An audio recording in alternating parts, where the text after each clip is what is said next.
sp.gov.br no YouTube. Presidente, senhores deputados, com os cumprimentos a Vossa Excelência, eu me dirijo ao plenário nesta tarde para comentar algumas questões que me parecem muito relevantes para São Paulo e para o nosso país. Primeiro que na noite de hoje, às 19 horas, nós vamos fazer o lançamento da Frente Parlamentar em Defesa dos Investimentos nas Escolas Públicas de São Paulo. Essa é uma frente parlamentar destinada a recuperar os prédios públicos das escolas de São Paulo. É notório o quanto caiu a qualidade desses prédios. Prédios que, ao longo de dezenas de anos, não sofreram manutenção adequada e acabaram por se deteriorar de maneira muito intensa e muito rápida. Nós também fizemos um comparativo do que se gastava em São Paulo com recursos para manutenção de escolas e o que se gasta hoje. O deputado Conte Lopes, é um escândalo, né? Em 2014, São Paulo chegou a gastar 1 bilhão e 700 milhões de reais em manutenção de escolas. O orçamento de 2019 prevê apenas 200 milhões. O governador João Dória anunciou que vai investir esse ano 400 e poucos milhões de reais em manutenção, o que é absolutamente insuficiente, dado o grau de degradação que essas escolas chegaram. Então, me parece um tema que, muito embora seja competência do Executivo, a Assembleia pode e deve fazer um esforço para criar para estimular o Estado a fazer mais investimentos. Nós estamos falando de prédios escolares onde passam milhões de crianças todos os dias, onde trabalham milhares de professores e servidores da educação, e eu acho que precisa ser algo mais zelado, tratado com mais cuidado. Nós fizemos levantamento, vai ser apresentado hoje também, da situação das escolas nas várias regiões do Estado de São Paulo, e é o comparativo desse orçamento. Outra coisa que eu queria comentar, presidente, é assim, eu queria falar sobre Osasco e também a região oeste. Eu tenho cobrado e vou cobrar do governador João Dória, primeiro, investimento em saneamento básico. Quer dizer, a região norte de Osasco, por exemplo, é uma vergonha a falta de investimento em saneamento básico naquela região. O Estado não, ao longo dos últimos anos, a Sabesp não fez o dever de casa naquela cidade. Não fez e, além de não afastar o esgoto da porta das casas, também não faz o tratamento adequado desses esgotos, o que, evidentemente, contribui para elevar o número e a intensidade das doenças que atacam pessoas, especialmente as crianças. E a outra coisa, assim, eu acho que passou da hora da CPTM fazer a integração do transporte de ônibus em Osasco com o transporte de trem.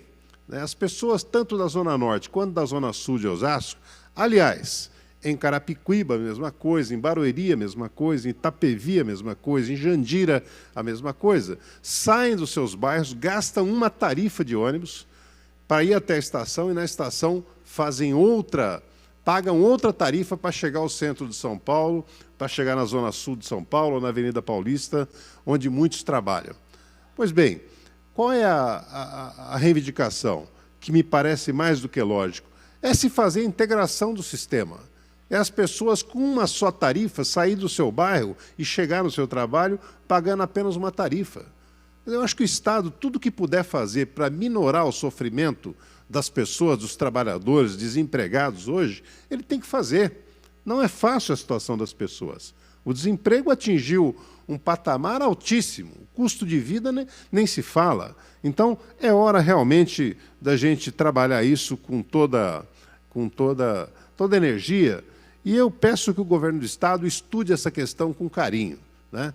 Eu vejo, às vezes, pensa-se que apenas são novas obras que tem que fazer.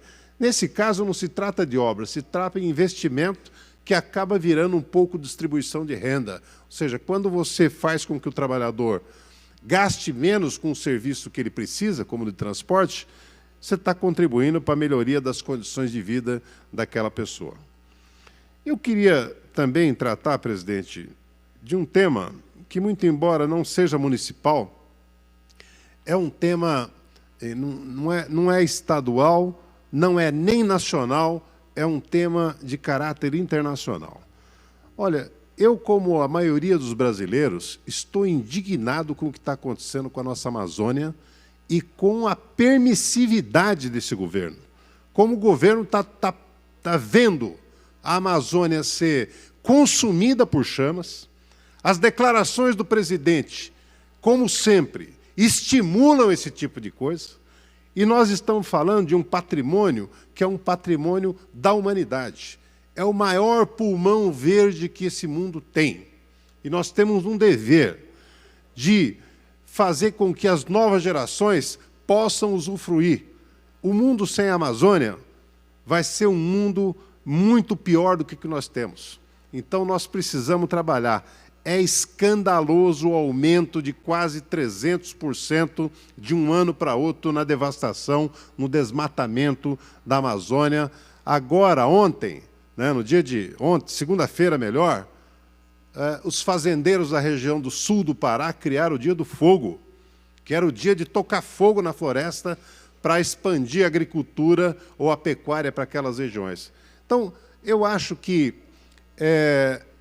eu não sei até quando os brasileiros vão poder ficar quietos, a juventude vai ficar quieta diante de tamanha agressão, que não é agressão ao governador, não se pode tratar uma matéria dessa com desdém.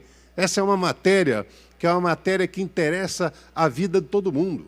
São Paulo passou ontem, ou melhor, segunda-feira, com aquela nuvem escura sobre a cidade de São Paulo, que é, sim, uma consequência direta do que está acontecendo ali.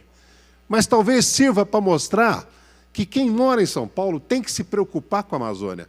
A verdade é que não é. O problema da Amazônia, muita gente acha que é um problema de índio, que é um problema de morador ribeirinho, que é um problema dos povos da floresta.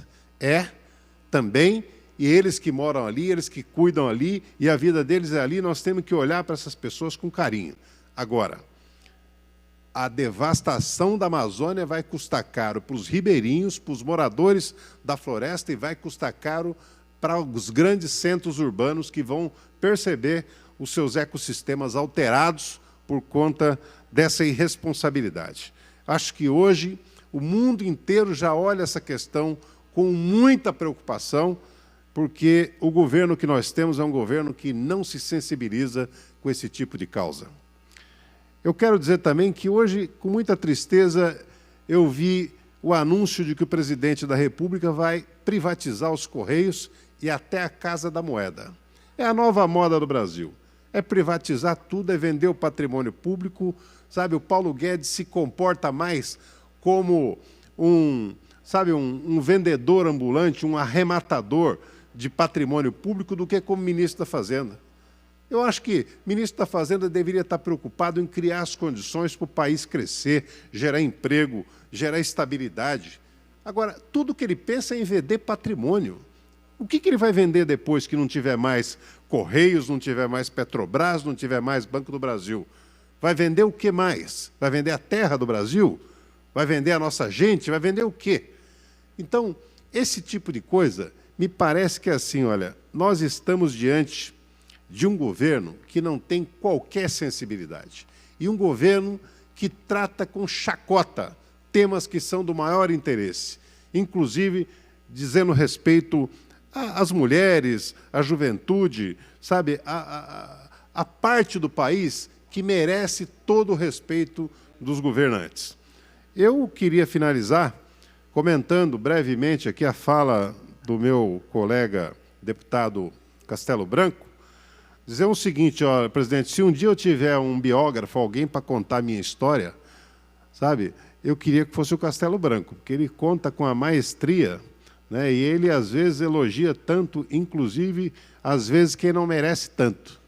Eu ouvi as colocações dele em referência ao Dia do Soldado, mas a coisa mais lamentável que eu vi nas Forças Armadas agora é a notícia de que o Exército Brasileiro terá que dispensar 25 mil recrutas por falta de pagamento e falta de condições de fazer.